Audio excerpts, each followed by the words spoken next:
E já que, gente, vocês aí que estão assistindo aqui a entrevista, a gente está falando aqui com uma pessoa que está cursando medicina e ele já é servidor público, ele já veio aqui, o Vagnão.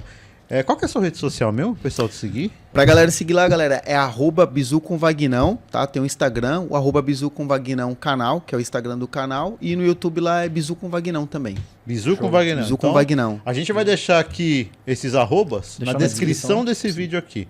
Aí no meio do vídeo, no final do vídeo, você vai aqui na descrição, tem um arroba lá pra você seguir o Vagnão e fazer perguntas pra ele. Pode mandar. Já falei lá. pra você. Repia lá no direct dele, lá no canal dele também. Independentemente de qual seja a sua área.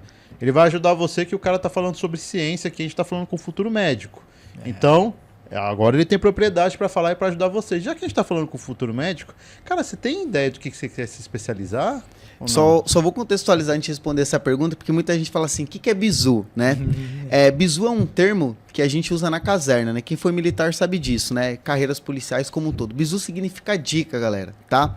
É importante contextualizar, porque às vezes a galera fica um pouco perdida, né? Por que bizu com Vagnão? Na época que eu idealizei o canal, eu pensei em falar assim, dicas com Wagner, né? Ou sugestão com Wagner. Eu falei, pô, dicas com Vagnão. Achei meio simplório. Programa de receita, né? Aí eu falei, pô, já sou militar, vou pensar em fazer um canal dando dicas. Então vou fazer bizu com Vagnão.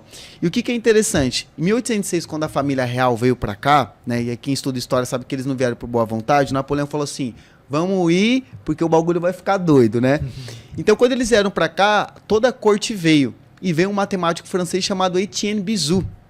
E quando tinha prova de matemática, as pessoas falavam assim, ó, pega o livro do Bizu. Porque o cara era matemático, e aí ficou Bizu, Bizu, e dentro do quartel, quando alguém quer falar uma dica, ou algo que vai acontecer, que seja de forma positiva, a galera fala assim, pô, aí Rogério, eu vou te dar o Bizu, ô, Leandro, me dá o Bizu aí do concurso, Eric, me dá o Bizu da prova ali, então cunhou isso de bizu. Então, pra galera que às vezes pergunta o que é bizu, galera, é dica, tá? Então é dica com Vagnão. Pessoal, Vagnão é cultura. Você acha que eu sabia disso daí, né? Pra mim, bizu era um jargão. Agora você aí. já tá sabendo também, sabe. tá vendo? Quando a gente der o bizu aqui, você já sabe. Já sabe. E qual área você quer se especializar na medicina? Uma área assim que... Tem um colega meu que também tá junto aqui. Cara, eu quero para de neuro. Né, eu tô ainda vendo dentro da área de neuro tem bastante coisa, né? Então tem neuropediatria, tem neuroendocrinologia, né? Então eu sempre gostei muito dessa parte assim de ciência, né? De educação. Eu falo que muita gente fica com esse viés. Eu nasci para ser médico desde criança, não, porra nenhuma, entendeu? Não acredito nisso não. Não, eu tenho que desmistificar. Ninguém nasce para nada. Eu acho que a gente cria propósito ao longo da vida. E a gente vai correr atrás daquilo que possa trazer uma satisfação pessoal. Obviamente a gente é capitalista, por que não financeira, mas que a gente possa agregar no mundo, né? Então assim, eu nunca idealizei, na minha família ninguém é médico, no meu bairro ninguém também é médico, né? Então vim de periferia. E eu nunca pensei nessa questão de estudo, de valorizar. Mas aí no momento que eu comecei a estudar para concurso, falei, cara, pô, estudar é a coisa mais legal. Entender como o cérebro funciona e saber que se a criança, ela tiver bastante incentivo desde cedo, cara, ela vai ser um gênio. E diferente do que a gente viu, para quem estudou, né, principalmente no período da Segunda Guerra Mundial ali, o Hitler, né, ele acreditava que a inteligência era algo inato. Por isso que a raça ariana, na cabeça dele, era uma raça superior, pessoas super inteligentes. Mas os trabalhos do Piaget mostrou que a inteligência é algo que você desenvolve. Claro que a gente tem as exceções. Vamos pensar no esporte. Um cara que é branco, né? E aqui eu não estou sendo nem preconceituoso, jamais vai correr igual um negro. Porque fisiologicamente a gente é diferente, né? Tem a questão das mitocôndrias, tem a questão das células que são diferentes. Não é à toa que você vê, a maioria dos corredores são o quê? Negros. Isso é fato. Agora você pensa, qual foi o negro que ganhou na natação? Porque é mais pesado, né? Porque a gente tem uma densidade óssea maior. E aí a pessoa que estuda física empuxa, né? A gente tem lá DVG, que é ali a densidade, vezes volume, vezes a gravidade. Então a gente sabe que o negro ele tem essa questão da densidade óssea maior. Então a gente afunda, né? A gente é âncora. Mas se você pegar num esporte de explosão, por exemplo, corrida, maratona, não tem igual. Vai ter um branco que vai se destacar? Vai, mas não é todos. Entendeu? Então, assim, pegando esse gancho, a inteligência é algo que você desenvolve. Vai ter um Einstein, outro da vida, um Isaac Newton, até eu brinco lá na faculdade, um Eric da vida, mas assim, a maioria vai se desenvolver, né? Então, assim, um incentivo desde o início na criança dá um boom lá na frente. E essa parte da neuro eu gosto pra caramba, né? Mas é igual o pessoal brinca, né? Que esse vídeo do TikTok, a pessoa faz vídeo. Quando você entrou na faculdade, você queria o quê? Eu queria ser pediatra. Tá saindo, vou pra medicina da família, né? Então, eu tô explorando várias áreas, né? Hoje eu tô na liga de pediatria na faculdade, mas eu penso em cada ano tentar focar numa área que eu goste, mas no final definir. Mas provavelmente é uma área que eu quero seguir, a área de neuro, e focado também nessa questão da educação / esporte, que são duas áreas que eu gosto pra caramba. Tá, já que ele quer neuro, então vamos fazer uma pergunta aqui de neurociência, né, Rogério? Pô, nada mais justo, né? O que você acha a gente falar de neurociência? Claro, vamos Beleza, lá. vamos falar. E quais são as técnicas de estudo mais eficazes segundo a neurociência que você estudou lá na faculdade ou que você foi atrás aí? Eu li bastante literatura, né, no sentido da parte da neurociência, né? Inclusive, eu sugeri alguns livros aqui. Galera, tem um livro que chama Aprendendo a Aprender, da Barbara Oakley. É uma médica americana.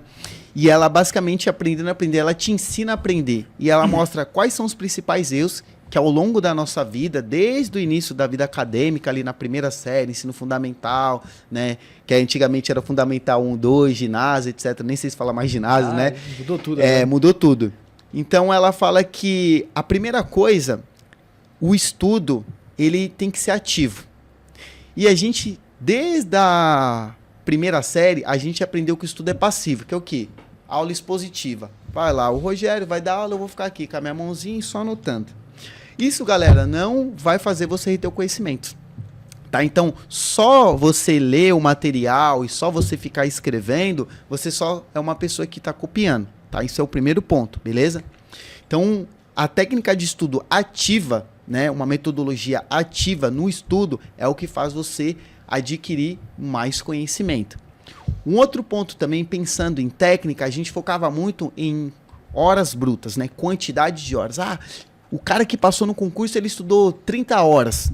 Pô, mas o dia tem 24 horas, como você estudou 30, né? É o mentiroso, é o Forrest Gump, né? Então não tem como. Então não é quantidade, sim qualidade. Então hoje, o estudo, eu falo que ele está como se fosse um atleta de alto rendimento. Ele está muito mais específico, ou seja, a margem de erro diminuiu. Por isso que a gente vê que as notas estão cada vez mais altas. Sim. Há uma grande quantidade de pessoas que estão indo para a área de concurso público. E estabilidade financeira. A pandemia mostrou isso pra gente. O funcionário público, com sol, com chuva, o dinheiro caiu. O cara da iniciativa privada, que tinha PL e tudo, na pandemia foi mandado embora. Então a gente cada vez tem uma galera migrando, que a gente até fala um pouco sobre transição de carreira, principalmente para a galera de 30 anos, que é um fator que está muito em voga na sociedade. Transição de carreira, a galera indo para o concurso público, porque é questão da estabilidade. Então, essa questão de você ter um estudo ativo e não passivo, né? A outra coisa também é a técnica de estudo adequada. Pensa que não é quantidade de horas, mas sim a questão da qualidade. E aí você vai pensar assim, cara, eu tenho 6 horas horas brutas, certo? E aí você precisa dessas 6 horas brutas pensar, quais são as minhas horas líquidas? São 4 horas. E dentro dessas 4 horas, será que eu vou ter 100% de produtividade? Não. Vamos ser humildes, vamos pensar em 50% de produtividade. Então, de 6 horas que você teria, 2 horas você vai tirar ali e você teria mais 4 horas. Se você conseguir estudar 2 horas de forma bem produtiva, tá legal. Né? Então, começa com pequenas metas, até para você não se auto-sabotar. O concurseiro, né, o vestibulando como um todo, ele já inicia querendo abraçar o mundo. Vou estudar 12 horas. Você não vai estudar 12 horas. Você não vai conseguir, entendeu? Distração, você vai mexer no celular, Instagram, TikTok, YouTube, já vai perder um pouco desse tempo. Então, assim, a ideia é que você foque na questão da qualidade.